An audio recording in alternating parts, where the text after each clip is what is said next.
میرے ابتدائی 3-4 سال جو ہے وہ تعلیم میری دیوبندیوں کے پاس ہے. میں پہلے حنفی تھا. دیوبندیوں کے پاس ہمارا جو مدرسہ تھا وہ دیہات میں تھا. دیہات میں باورچی نہیں ہوتا تھا.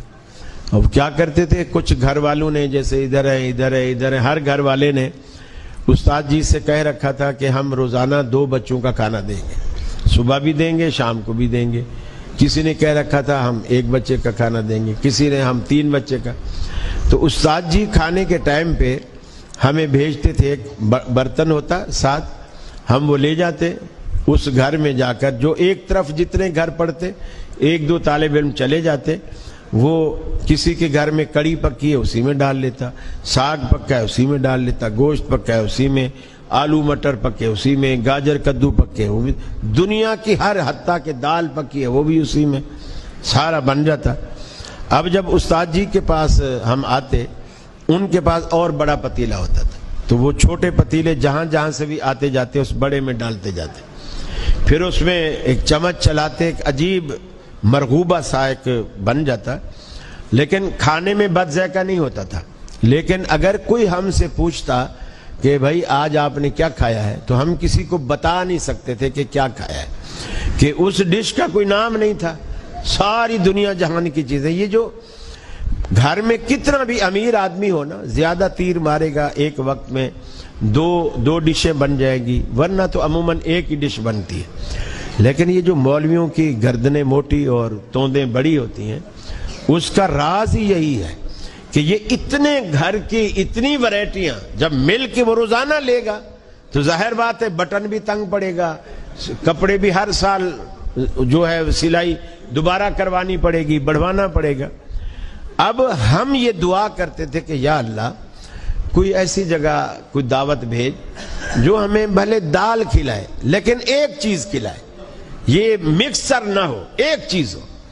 اور وہ دعوت جب ہمیں ملتی تھی جب کسی کے ہاں فوتگی ہوتی تھی. فوتگی ہوتی, وہ استاد جی کے پاس آتا, جی 15 طالب علم بھیج دو, درود شریف کا ختم ہے, ہماری نانی مر گئی ہے, اس کے ایصال ثواب کے لیے. اب وہ ہم سفید ایک چادر گھر والے بچھا دیتے, ہم چلے جاتے, گٹھلیاں ہوتی, وہ کہتے تھے کہ 1.25 لاکھ ہے, ہم نے آج تک گنی نہیں ہے. تھیلی اچھی خاصی بھری بھی ہوتی تھی, کھجور کی گٹھلیاں, ہم کندھے پہ ڈالتے, ہم چل پڑتے, وہاں جا کے سفید کپڑے پر بچھا دیتے. اب وہ گھر والے بھی ہمارے ساتھ پڑھنے بیٹھ جاتے. اب ہم بے ایمانی بھی نہیں کر سکتے, اب گھر والا بیچ میں بیٹھا ہوا ہے. پھر ہم گھر والے کو اٹھانے کے لیے کہتے تھے کہ بھی یار پانی وانی تو لا, اتنی دیر ہو گئی, پیاس لگی ہے. یقین مانیے میں آپ کو بالکل سچی بات بتا رہا ہوں, جیسے وہ اٹھ کے گھر جاتا نا, ہم وہ جو ایک گٹھلی اٹھا رہے تھے نا, اللہم صلی علی محمد, ہم ایسے چلو بھرتے, اللہم صلی علی محمد, اللہم صلی علی محمد. اب اس کے پانی لانے تک وہ ساری گٹھلیاں پڑی جا چکی, وہ بھی حیران. پھر ہمارے ساتھ جو ایک آدھ استاد ہوتا یا بڑا کوئی ساتھی ہوتا, وہ کہتا بھئی اب بچوں نے ماشاءاللہ بڑی ہمت کی, اب کھانا وانا لگاؤ, ہمارا دوپہر کی کلاس کا ٹائم بھی ہونے والا ہے, مدرسے جائیں گے. اب وہ کھانا کھلاتے. اب ظاہر بات ہے وہ آلو گوشت, عموماً آلو گوشت ایسا کھلاتے, ہمیں بڑا مزہ آتا. مزے کے بعد ہم ان کے گھر سے لے کر مدرسے تک, اللہ کی قسم کھا کر کہہ رہا ہوں, ہم پورا راستہ یہی دعا کرتے, اللہ کرے ان کا کوئی اور مرے, اللہ کرے ان کا کوئی اور مرے, چونکہ اور مرے گا یہ پھر ہمیں پھر بلائیں گے, پھر مزے آئیں گے. تو آپ دیکھو شریعت نے چور بازاری کے سارے راستے بند کر دیے. یہ سزا سنت کو چھوڑنے کی ہے اور بدعت کو اپنانے کی ہے.